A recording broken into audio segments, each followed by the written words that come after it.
Cyril, what a beauty! Hawthorn! I don't believe it! I see it, but I don't believe it! Class with a capital C! How did he do it? Clearbury, you star! Oh my goodness! Is this one to remember?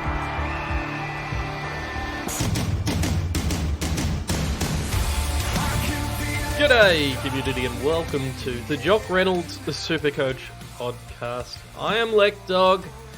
It's the middle of the off-season, but exciting things are happening. I'm joined by Damo from WA. Hello, Lekdog. How are you? Fantastic. And Patch from not WA. G'day, Lekdog. G'day, Damo. How are we? Very well, to discuss all of the exciting football and Supercoach things. First, some housekeeping. Damo, plenty of Supercoach BBL content on the website. Dill's Cheapies guide dropped during the week. Az has got a fixture guide up. I've released an article today that I programmed or requested that an AI produce. And Lekdog, please don't make me leave. It's, well, Damo, you're the one who introduced it. You might have to be released for it. The JR Supercoach BBL group, if you are playing, if you do have a team, join our group. The code is 845338. Anyone can join and play. It's exciting stuff. And Damo, we've got about, at time of recording, like 5-6 days till the season starts? 5 days. So on the 13th of December is when the first game between the Thunder and the Stars get underway. We should know teams 24 hours beforehand, so you've got time to lock in your team and just keep an eye out for when those teams do drop. Today, gentlemen, we're going to discuss the third iteration of our Depth Charts podcast. The draft has since happened.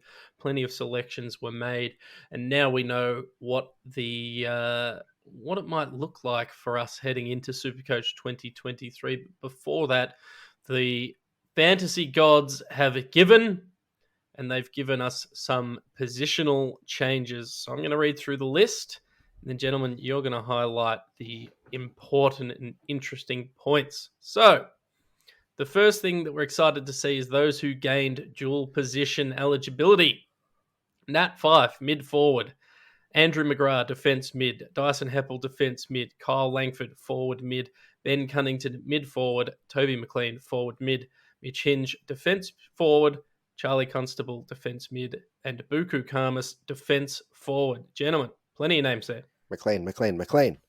We'll talk about Toby McLean. I want to jump in, Patch. Nat Fyfe will be under 350k, and you can select him as a forward. Assuming he has no preseason setback, and that's assuming because we know it will come eventually. If he stays fit and lines up for round one without any setbacks, he could be an absolute bargain. Yes. Does he play mid mostly? Does he play mostly forward? What do you reckon the split is for Fyfe? He's probably going to play between midfield and forward. He might attend a few centre bounces and then drift forward, might start forward, might play a few games in the midfield to sort of turn the tide a little bit if the game gets on top of them too much. But with the addition of Jager O'Meara, Will Brodie coming into his second year at the club, Caleb Sarong, Andrew Brayshaw, he might not need to spend too much time in there, but we've seen him average 100 plus not playing as a out and out midfielder, so I don't think he's going to be too much of an issue for output depending on regardless of where he lines up. Well, if he's in the medical emergency bay lining up there, that might be a slight issue, but we will burn that bridge when we get to it. Lekdog, you like Toby McLean, and I really like Toby McLean, and he's been blessed with forward status. Is there any single reason beyond injury you wouldn't be starting him at the 220 odd K he's going to be? No, and I think he might end up being sub 200k just, so he's an absolute lock in my side. I hope he can stay healthy. He has been one of the boys of the Supercoach, of the JR Supercoach podcast for quite a long time. Obviously haven't cited him in many years, but He's an absolute lock to start in my side. And I'll tell you who else he's probably going to be a lock to start in my side. It's Ben Cunnington he'll be sub 500k. We've seen him average well over 100 in the past. He's now forward eligible. No idea how, but he is. And I thank the fantasy gods for it. And Lekdog, there's a strong chance he's sub 250k. Who's that? Ben Cunnington. What did I say? Sub 500k. Oh, I meant sub 300k, but thank you, Damo. Thank you. It really depends what sort of discount he gets, because on his average, if he gets no discount, he'll be about 270k, but even just a 10% discount will slip him under the 250k mark. All right, gentlemen, I want to talk quickly about the players who lost DPP. If any of these guys become a no based on that, let me know. Bont, Tim English, George Hewitt, Jordan Dawson, Jack Sinclair, Rowan Marshall, Jack Hayes, Nick Dacos, Jack Crisp, Jordan De Goey, Lockie Whitfield, Isaac Heaney, Adam Treloar, Angus Brayshaw, Will Brodie, Tristan Cherry, Hunter Clark, Jaden Short, Daniel Rioli, Kitty Coleman, and Maurice Rioli all lost DPP, and you can pretty much work out where they'll be selectable based on where they played last year. Well, the couple of surprising ones there. Lockie Whitfield is mid-only and Jaden Short is mid-only. Basically wipes them off the map of selectability, doesn't it? George Hewitt going mid-only probably does the same thing. As has been pointed out on Twitter to me, rules out their relevance until round 6, when they could potentially win back their old position. Indeed. Jordan De Goey mid-only is very funny as well. Go suck an egg, Jordan De Goey.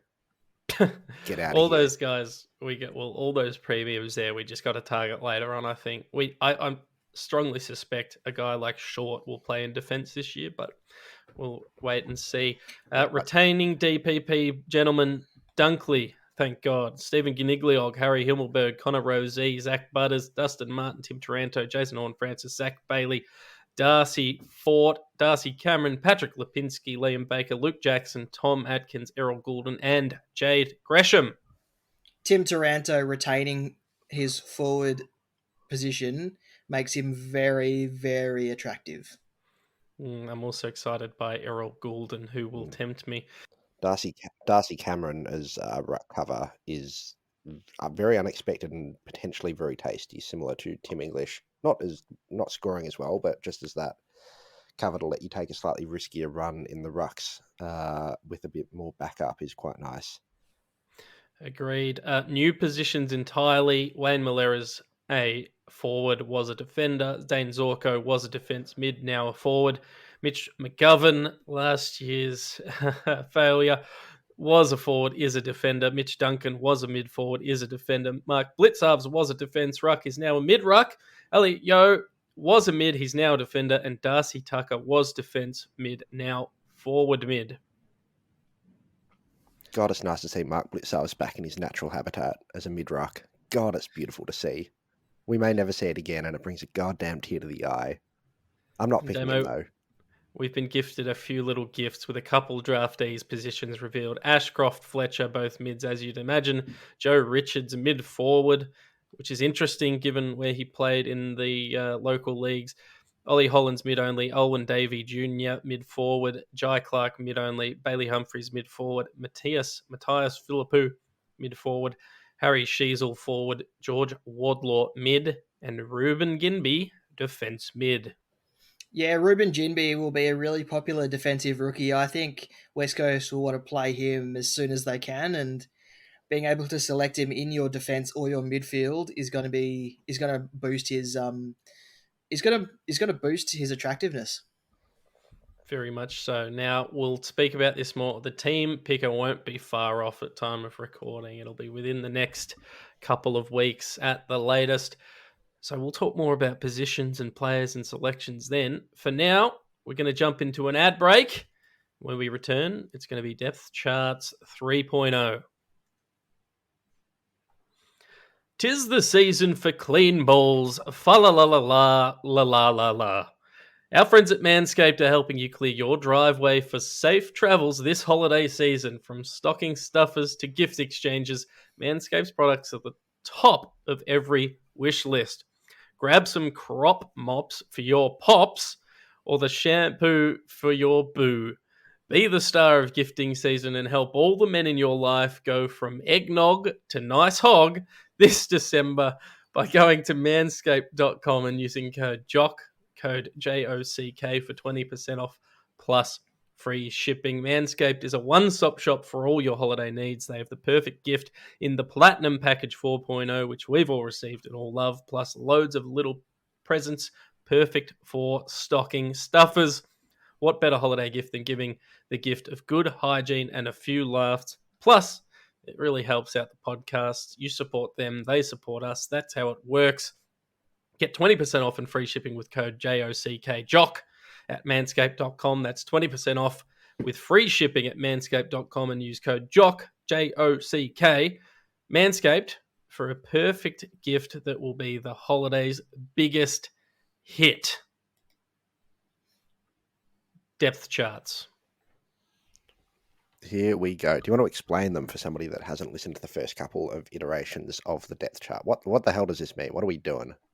Well, basically, we've gone through every list. We've put together what we think is the best 22, what we think is players pushing for best 22, and players we think probably aren't going to see best 22 action. The focus of this pod's going to be looking at the recent draftees and rookie price players who we think will push their way in to these sides. And then we'll probably milk this for all it's worth and do a few podcasts about mid-prices and primos once all that's revealed. But for today, we're looking at those who were drafted and who might feature early or who we should look to target later on, Patch. Yes, sir. Now, Damo, Adelaide, relatively quiet, as we know, at the draft table, but they did get their father-son, Max Michelini. Don't know if that's how you pronounce his name, Damo, but probably a surprise early bid. Sydney being dodgy buggers, but they bid on him. Adelaide took him, and now we've got to consider, is he in rotation for our Supercoach backlines? I don't know if he scores well for Supercoach, but it depends who you ask if he makes their round one team. Adelaide haven't been afraid to blood their top draftees early like they have in the previous seasons, but it really depends where they see him lining up. He's probably... You can't really see anyone who he will displace out of their backline, and that's his primary position. So unless they can move someone like a Will Hamill or a Brodie Smith up the ground, maybe even a Chase Jones, I don't know where Max Michelini will come in. Yeah, I'm intrigued as if they play Mitch Hinge on a wing. So at the moment, we've got the four general defenders for Adelaide as Brodie Smith, Will Hamill, Chase Jones, and Mitch Hinge. Mitch Hinge played a bit on a wing, and they kind of lack a little bit of outside run, so that might be the chance he gets there. But I wouldn't expect him to be there round one at this stage. Yeah, he's kind of an odd size. They just extended Nick Murray and Kieran Strawn for 2 years each. Please, hashtag free Kieran. But extending Nick Murray says to me that he's probably the next in line for any of these defensive spots. Yeah, they had two other draftees in Billy Dowling and what was the other kid's name? Hugh Bond. Hugh Bond, great name, but both great names really. But both of them, Bond very similar to what they've got already in kind of a stocky in and under midfielder that does a lot of tackling and not a huge amount else. So it would be behind a host of names there. But Billy Dowling, maybe we see him at some stage during the year. I doubt it's round one unless he tears up the training track, unless either of you vehemently disagree.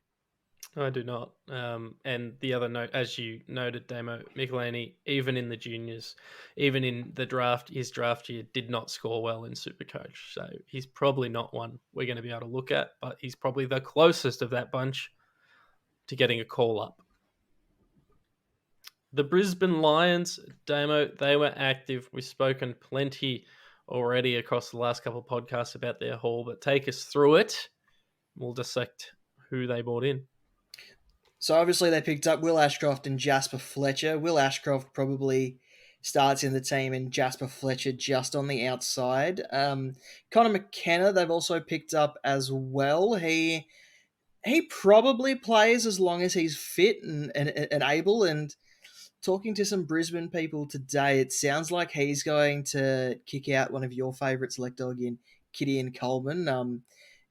we did originally had Noah Answorth as the one on the outside, but given that Answorth can play tall and small, it raises his value a little bit. Whereas Gideon Coleman is more of an attacking, is more attacking, a bit like Connor McKenna, and they can't have Coleman, McKenna, and Rich all in the same team.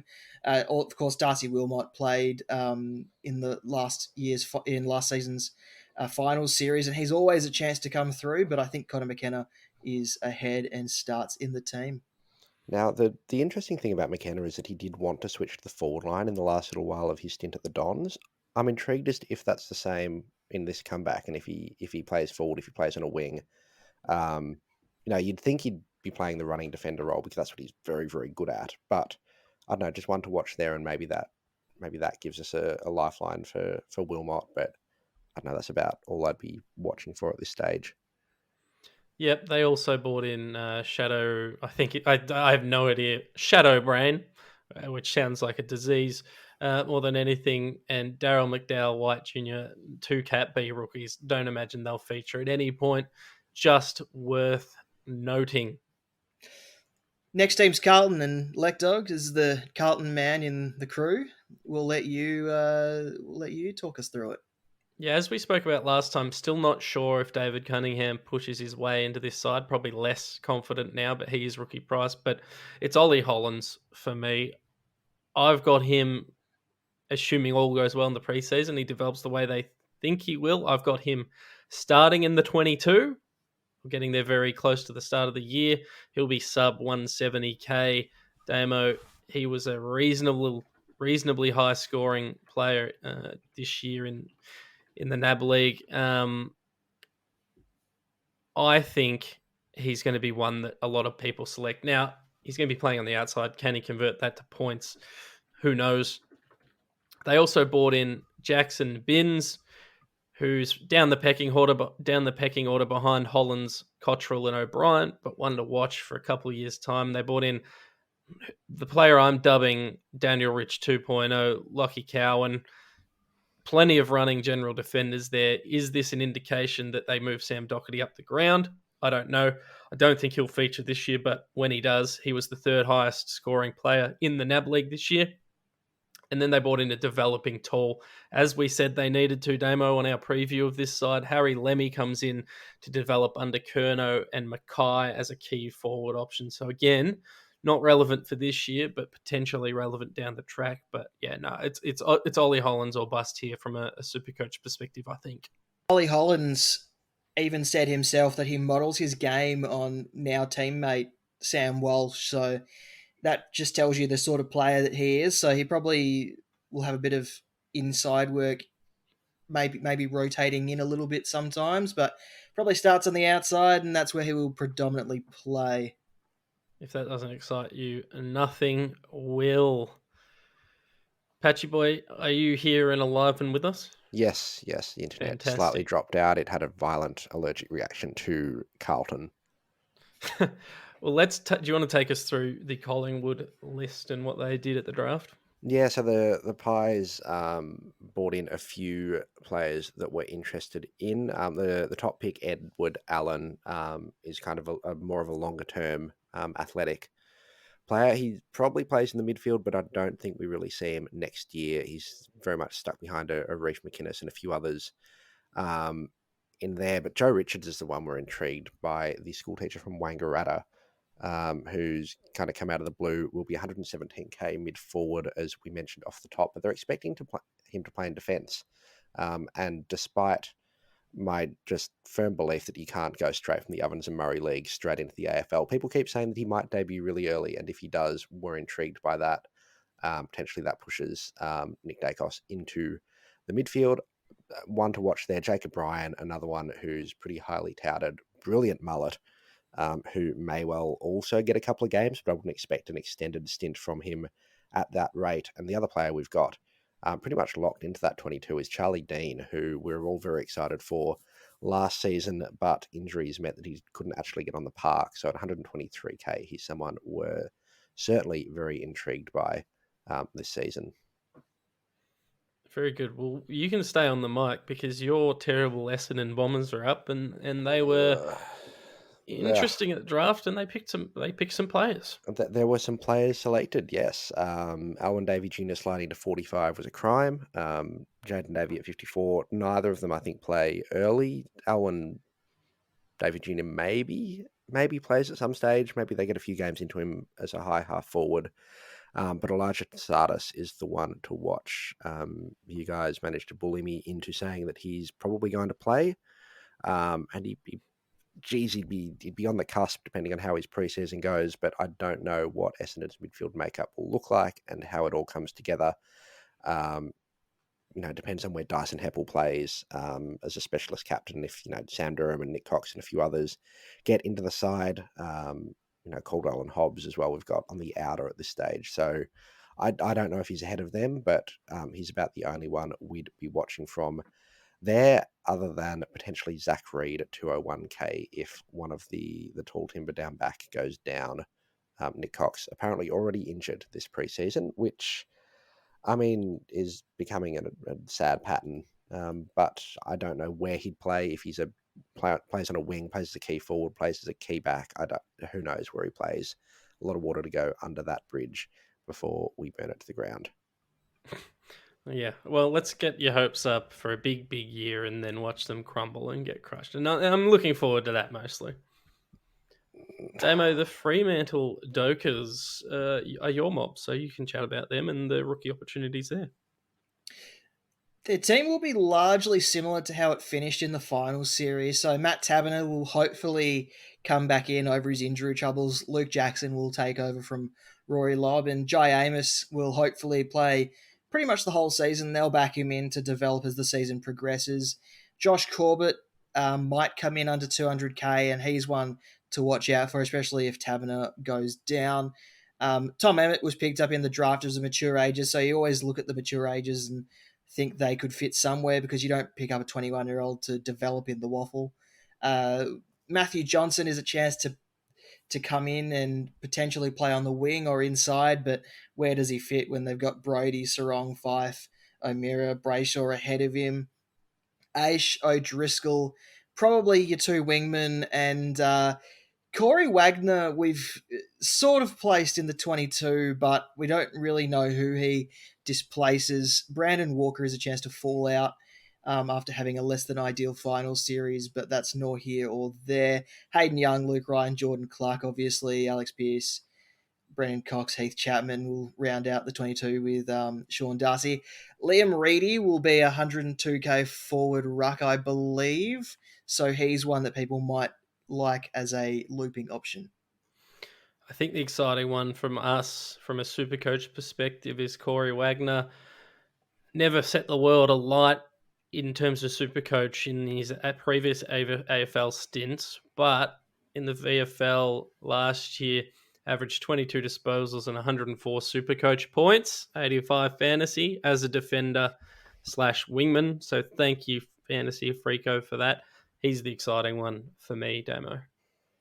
Yeah, really interesting to see where he comes in. The club drafted him and said after they took him that he had an opportunity to play straight away. So he's one that I think is currently penciled into the 22. I don't know who they have penciled to leave out.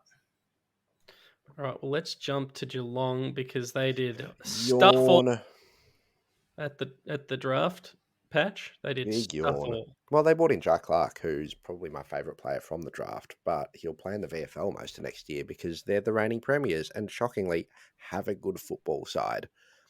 We've got him kind of on the cusp of that inside mid role. But outside of that, it'll be, Brandon Parfitt comes in for Joel Selwood, and that's it. That's the team. Send the tweet. Jack Bowes probably next in line alongside maybe a Tanner Bruin and Sam Menegola. Phoenix Foster's a developing tall. Ted Closey plays, the Tom Stewart role or a few other roles like that. I don't think he gets into that best 22 just purely because it's a very good 22, despite his incredible fantasy numbers the season just gone, which Lekdog, you said they were nuts. Yeah, he averaged over 80. I think it was over 84 in his VFL, and averaged well over 100 in all the other versions of junior footy, which I can't list because there's about 700 of them. That's quite good, but I don't think he, like the Cats have been pretty good at playing rookies and playing young kids, but I just don't see a spot for him unless injuries crop up. Agreed. I think Jai Clark's probably one of the more exciting Supercoach options out of the entire draft if he went to any other club. Yeah. Oh God, which he should have, but the AFL are all cowards.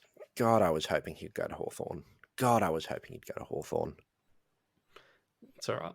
We'll move on. Damo, you can run us through the dumpster fire that is... We get in trouble for shit talking Gold Coast all the time, but gee whiz, it's bad. You've just got to tell Fizz from the Draft Doctors to get stuffed. Don't let him bully you. Was not happy with me flaming Sam Flanders on Twitter, I'll tell you that. Yeah, Gold Coast is going to be really interesting for next season because they've got a lot of holes that they need to sort of patch, and they're going to have quite a few rookie priced players that we can look at. Ben King is going to be about 204k. He's going to be key position and returning from an ACL, so I don't think you would put any confidence in picking him at 204k, but they've got Tom Berry, who will likely come in at 123k, and then Bailey Humphrey, who will be 190k, and those two guys are probably going to score okay. Bailey Humphrey probably the better one of those two. They also selected Connor Blakely in the rookie draft, and by the looks of it, he's going to walk straight into their backline with Lockie Weller and Connor Butterick out with injury, and who knows how fit Will Powell will be to start the season. And Connor Blakely will be 167k and has the pedigree to average above 100 if he gets into the right position and plays the right role. Yeah, they announced today at time of recording that Weller will return to full training at some stage in January. I don't know what that means, but that's what they're saying. I don't know if I necessarily believe it, but hopefully for his sake he does. But yeah, I think there's an opportunity for Connor Blakely, Damo, and then their rookie selection, or I think was a zone selection, but Lloyd Johnston, if he could get an opportunity, he's not AFL ready, but he may have to play in that sort of half running, half back role. He is a guy that projects as someone who could average well above his price point of 102k. So I suspect he'll get a shot at some stage this year, and he's one that I've got on my short list as a trade-in target throughout the year. Still can't believe they delisted Oleg Markov. Just Rest pour in one out peace. for Oleg. Oleg died so Connor Blakely could live. Why though? Blakely is oh dear. Yeah, if he's named, we'll have to pick him, and he'll get a decent run at it for the first, I don't know if that's 6 weeks or 12 weeks or however long it is. But God, I don't like it, Lekdog. I do not like it. No, you know what I do like though? The GWS Giants are going to give us seemingly the most rookie options this year. They got Aaron Cadman, the number one pick and no offense to him, undeserving number one pick. He should 100% be the number two pick. He's the second best player in the draft. Asterisks, quotation marks, etc. 211k, key forward, but he'll play football. And play up the ground, it sounds like. I don't think he'll be out of the goal square and be a tall marking target. He'll be more of they compare it to Jeremy Cameron, and I think they'll get him up the ground as a proper centre-half forward, which bodes better for his scoring. It does. It's going to be a risk-reward at that price. Probably my gut instinct is to skip him, but then again, if you can get a rookie price player who's guaranteed to play, you think you probably have to take him. They've also brought in Max Krasuski, who's not going to be relevant for us this year, I don't think. Mike Krasuski. Darcy Jones patch, 122-ish K. He's going to be a small forward, but he's probably like that next one in if something happens to a Brent Daniels or a Toby Bedford. Yeah, he is, and there's a bit of hype around Darcy Jones and what he can do, and I think he's billed as one of those players who like a Tom Papley, can be very good as a small forward, but also push further up the ground and do a bit more than just being pegged in like a Cosy Pickett role where it's kind of you sit in that forward pocket and don't do too much more than that. So there's a bit of excitement there. I don't know how close he is to a debut of that start of the season, or they want to work him into it. But yeah, looking at that, it's kind of him or Connor Stone as the next in behind Toby Green, Daniel Lloyd, Brent Daniels, and Toby Bedford. I think the one that excites me most, maybe of this draft crop, which I'm surprised I'm seeing that much hype about, but Harry Ralston at approximately 145k. To me, he's a walk-up start into this GWS side, and I think he could pump out sort of low 80s, high 75 plus numbers each week for us, which is a really good return for a rookie. Yeah, he looked like he played a fair bit of inside mid for the Allies at the national champs, but also spent a bit of time on a high half forward flank, and more kind of outside, and can be a bit of a threat towards goal. Which if you have a few strings to your bow, that really helps in this day and age. We were talking before we started about Mitch Sabowski and Adam Delia not quite getting picked up, and I think they're similar players to Ralston, but Ralston has that forward craft that the others don't. So that means he's more flexible. Maybe he plays a bit forward, which hurts his scoring, but I think it gives him more of a chance to get his foot in the door. And goodness knows if what role he's in. I think it's probably more of a an outside forward switchy role, but yeah, I'm certainly interested to see how he goes. And Damo, do you reckon he starts? Yeah, I think he does. I think he's probably it's either him or Adam Kennedy, and I think Adam Kennedy is on the outer just to begin with, just so they can see what they have. And if Harry Ralston does struggle a little bit, then they might choose to bring in the experienced head in Kennedy. But it's hard to determine because Adam Kingsley is going to come in with a different mindset to what Leon Cameron had, and so it's really interesting. It could be really interesting to see how that team lines up under a new coach. They also brought in McMullen, Gilby, Madden, and that's it. That's the rest. That's who they brought in, who I don't think any of those three will feature for us. I mean, Nick Madden's Supercoach. big enough that he could. He's an 18-year-old. Yeah. He's 203 centimeters and 110 kilos or something. Just in awe at the He's a size big of the lad. They do have Bruce, Flynn, Kieran Briggs, who I actually like the most out of all three of those guys. So yes, he could, but I suspect he probably, if he is, then something bad has happened. I don't think so. That was just a shout out to Nick Madden for just being just A big boy. A big boy. Wade Dirksen. Do we Yes. think he gets a run? He was the mid-season pickup last year. Yeah, I do think the he forward gets a run. depth isn't great. Do we see him play? I think he'll play at some stage this year. Yeah, he had a really good run last year. I can't remember what rounds it was, but he had a really good run after he was. Can't remember when it was, but he was pumping out some big scores in the VFL. Rightio, Hawthorn. Speaking of interesting fantasy sides that could give us some rookies, Damo, who are you excited by in the yellow and brown, the golden brown? Fergus Green will be one that everyone will need to have a look at. He was picked up off the back of a couple of really good VFL seasons where he kicked something like 53 goals in 16 games or something ridiculous like that. So he's going to come in and probably slot into that Jack Gunston role with little bit more mobile and a little bit less key position. So he's one at 123k. He should be 123k. He'll be one that everyone will need to have a look at. And then they brought in Cooper Stevens in the trade period, and he's one who probably steps straight into their midfield. And then they drafted Cam McKenzie as well, who should play straight away. Also drafted Jack O'Sullivan and Bailey McDonald and Josh Weddle. All three are a chance to play at some point, but probably not straight away. And Lloyd Meek should lead their ruck line, but I don't know if he's going to be rookie priced. I don't know if we mentioned Jack O'Sullivan, but if we did, apologies, but they also brought him in. He won't feature, but I quite like, I know I've said this about a couple of players already, Damo, but Cam McKenzie, if Harry Ralston wasn't my favourite and Jai Clark wasn't my favourite from a super perspective, it's Cam McKenzie, mate. This guy, he can do it all. I think he might not be the highest scorer of this rookie class, but I'm going to put my stake down and say he'll be the most consistent producer for us this year. And as you know, total points versus high average, I'm taking the total points, especially from a rookie, because it's been a bit harder in recent years to get rid of rookies without burning through your trade boosts and whatnot. So big fan of his. Yeah, I can see him possibly averaging about 60 to 70, which is pretty good for a rookie. And it means he might be a slow burn, but he's one that will play pretty much every game that he's available, you would think, and provides a pretty solid backup if nothing else.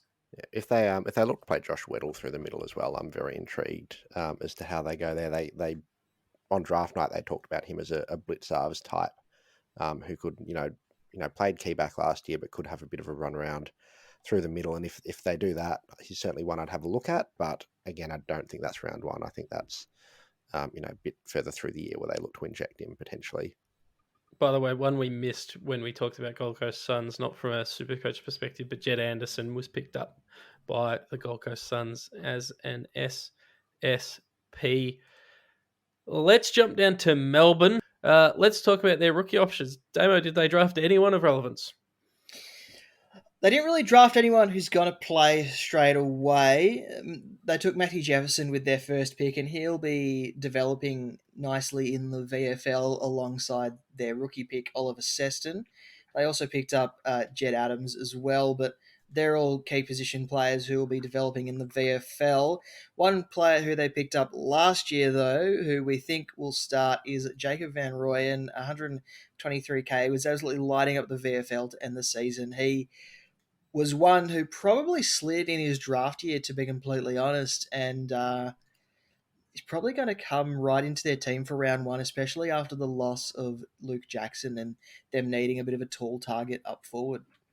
Yeah, and I think Fantasy Freako agrees because they tweeted out 6 tons for Jacob Van Rooyen in the VFL in 2022, including a high score of 170 from 6 goals, 5 score assists, and 17 score involvement. So certainly one for us to watch. Let's go to Patch for North Melbourne. I don't know what's going on. I'm sorry. My internet is having just an awful time of it. Speaking of people that'll have an awful time of it, probably North Melbourne, because they might not be very good again this year, but they'll give some rookies some games. Harry Sheasel and George Wardlaw were top of the table for the two of them. Wardlaw 199k, we reckon. Sheasel just over 200.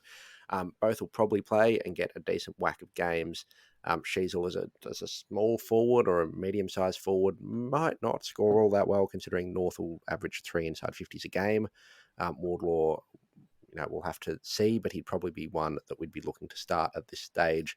Will Phillips is an interesting one. The former number 2 draft pick or number 3? I think he was number 3 in the end. At 180 odd K, should get a decent run out of it. At it after missing a lot with glandular fever last year.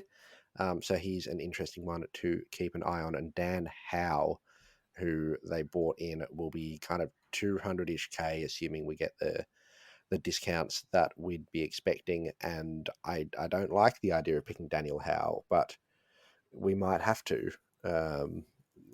Lekdog, thoughts, feelings?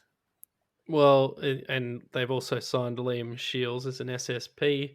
And Liam Shields should be the 10th player in that depth chart for the inside mid role, but I just have a gut feeling that Clarko's going to find a way to get Shieldsy and Howe onto the park for this North Melbourne side. I think Howe's far more likely. So if he's 200k, Josh getting Goder, I games. think, will also get a decent run at it.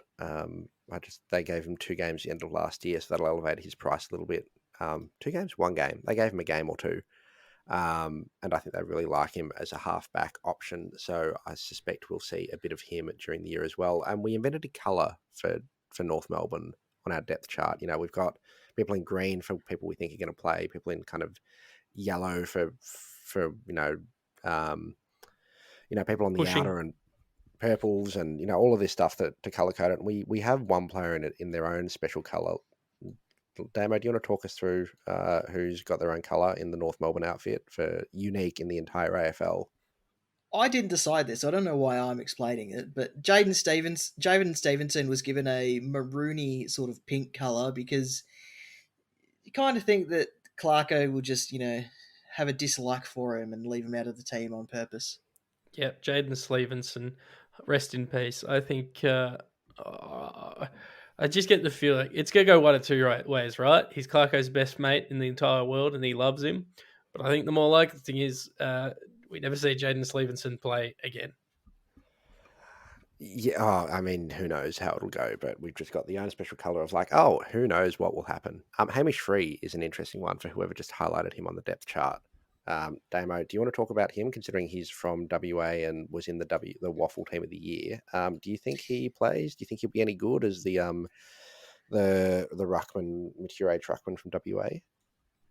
Don't know if he plays, but yeah, mature age ruckman from South Fremantle. He was on the radar for quite a few teams as an option to strengthen up some ruck stocks, but don't know who he pushes out because it's definitely not Goldstein, or probably not Goldstein, and then probably not Tristan Sherry either. But there is a chance that he comes in and completely dominates one day and it stays in the team for the long haul. He's just one of your classic tap ruckman. He turned a couple of AFL listed ruckman to mush in the Waffle last season, so he's definitely got it in him to compete. And as a mature ager, you rarely see mature agers get recruited to spend their year in the VFL or the state leagues developing, so they probably have a role for him. Yeah, he's one I'm watching closely. Averaged about 700 hitouts a game. He's your classic, like Sam Jacobs-esque, just get a shitload of hitouts and hopefully some of them go to a teammate. So if Goldie goes down or Cherry misses, I think he's probably the next one in ahead of a Callan Collin Jones. So one to watch. Yeah, Callan Dawson playing 4 games at the end of last year is also really annoying because that'll make him annoyingly too expensive to pick if he does get a gig. Port Adelaide, gentlemen. Another team that did stuff all at the draft because they brought in last year's first number one selection. Once again, undeserving number one selection, but number one selection nonetheless. Jason Horne-Francis. They didn't do anything of note at the draft, lads. They just sort of they brought in a couple of father-son, a couple of rookies, Barkler. They brought in Francis Evans, who we discussed in the last pod as a delisted free agent. He's a rookie priced option. Kyle Marshall, Tom McCallum, Tom Scully, but there's nothing of rookie relevance here for us. No, they brought in a lot of developing tools, and the thing about developing tools is that they're developing and will take time to do that. So I'm not sure we'll see any of them this year. Maybe if they bring someone in during the SSP or SPP, maybe we see one of them, or maybe we see a Josh Sin, but outside of that, I'm not really holding my breath on the power to bring us the goods, unless maybe Bryn Teakle somehow forces his way into that side with Lysette still there. The only guy who might be relevant at some point is Tom McCallum. He's sort of your classic interceptor, rebounder, tall defender.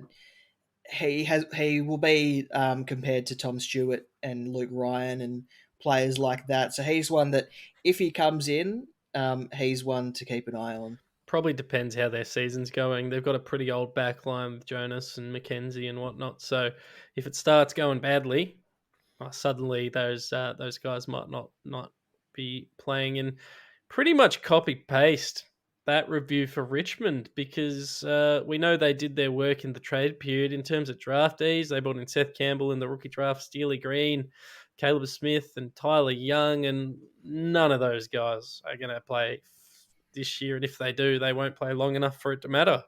I'd love to see Steely Green and Dusty Martin line up together. Steely and Dusty is just stuff of dreams, really.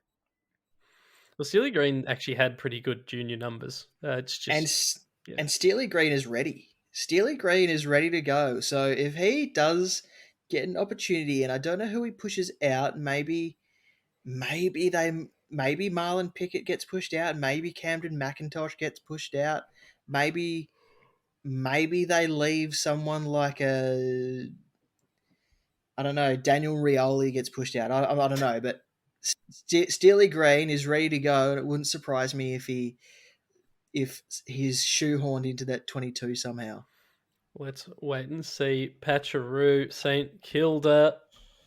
They went to the draft. They had to go to the draft. What did they come away with? They came away with Mateus Philippou, the youngest and most confident player in this year's draft. We think he'll start as a forward, but there's scope for him to become anywhere from like a De Goey or Zerha or Stringer kind of player to talk of him being like a Bontempelli. And I really wish Essendon had gone for Philippou. Sardis will be good, but I think Philippou's got that X factor, which probably won't net us many points as a Supercoach selection next season. But gosh, it'll be fun to watch and nice for some long-suffering Saints fans to feel a pleasurable emotion for the first time in years and years. Ollie Houghton as a small forward, kind of high half forward, midi kind of player, maybe we get to see some action on him, and Jack Bytel, another option.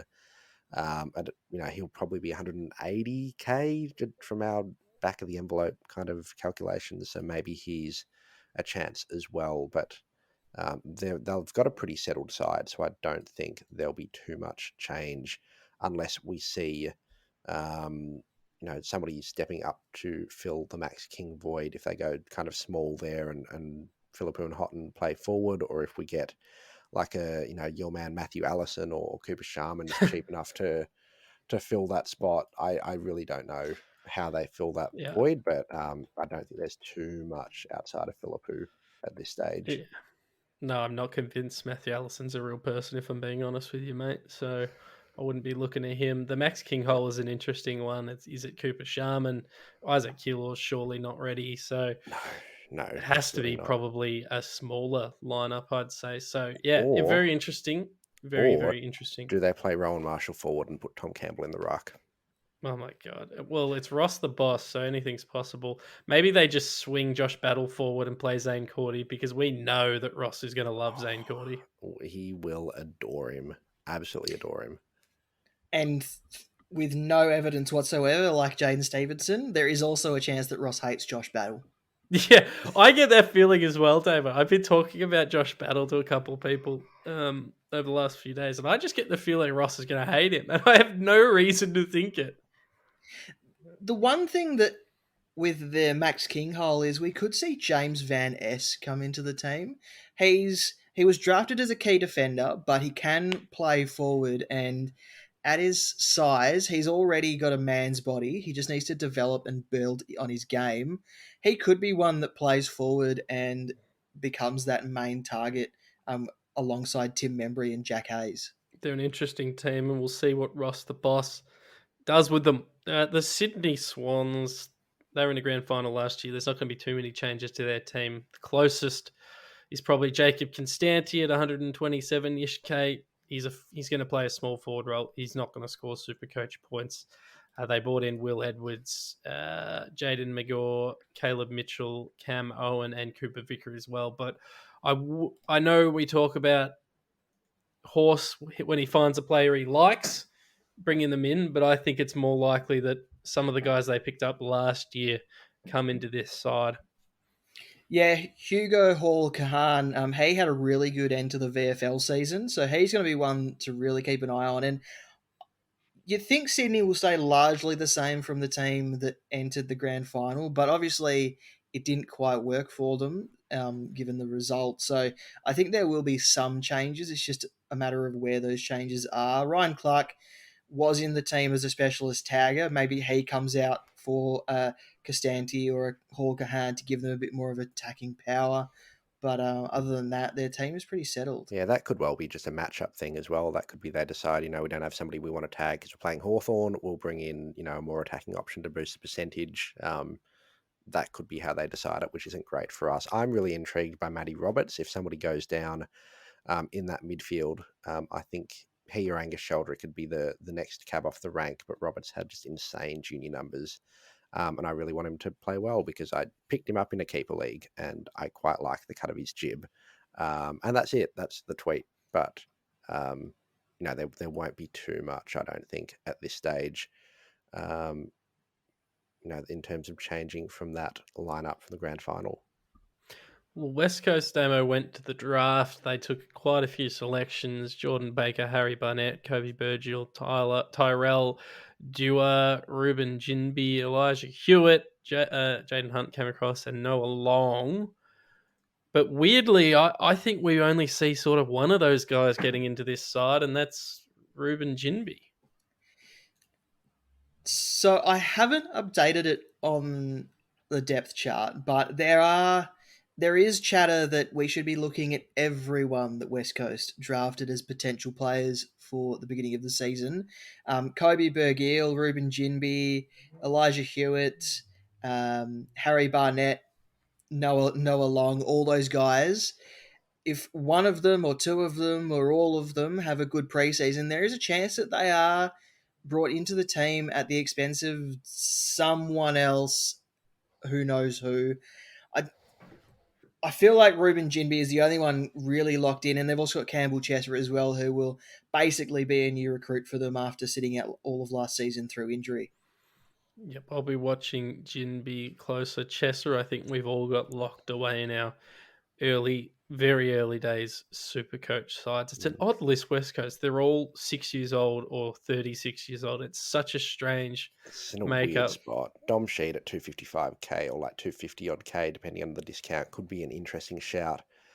If you're looking to go mid-price for really short of rookies in the midfield, you'd think he'd get a decent crack in there. And Tom Cole missed all of last year. He was priced at 300k the start of last season. That's a 40% discount, which put him, by my very bad calculations, at like a 160k. If he comes in, maybe.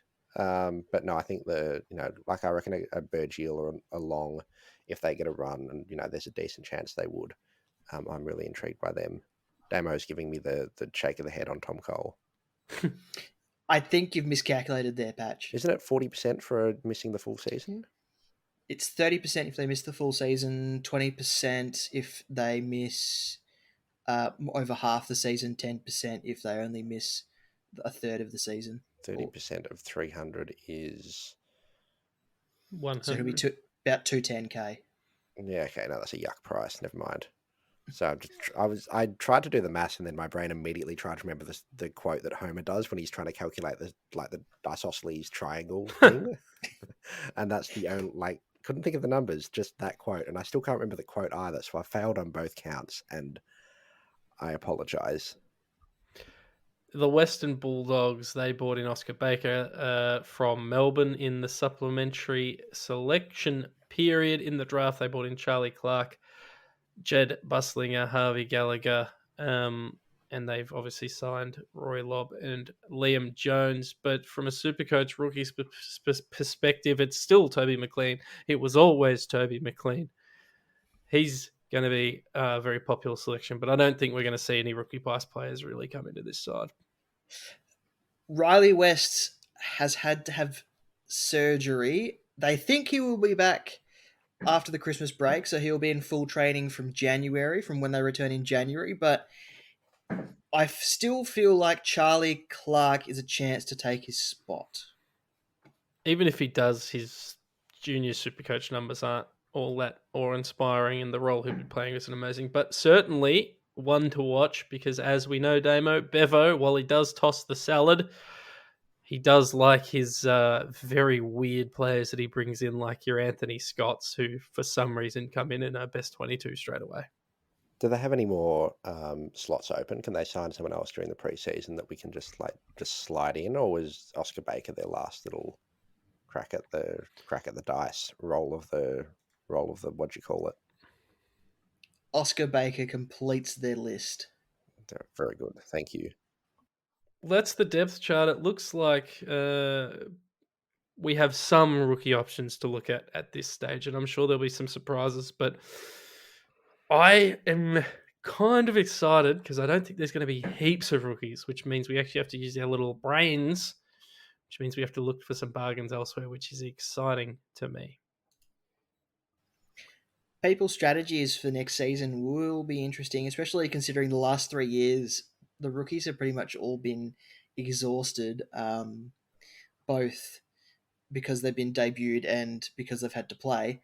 Yeah, it's going to be interesting to see who people select and how people structure up their teams, because looks like there's going to be a lot of value, but not potentially rookie priced value, but lots of value, but also some players in positions we didn't quite anticipate either. And it looks like all of the rookies we are going to get, at least at this very early stage, will be the expensive kind. So we will need to make concessions elsewhere, and how we make those concessions will be very interesting. So yeah, that's something certainly to keep in mind when that team picker opens, hopefully just after Christmas.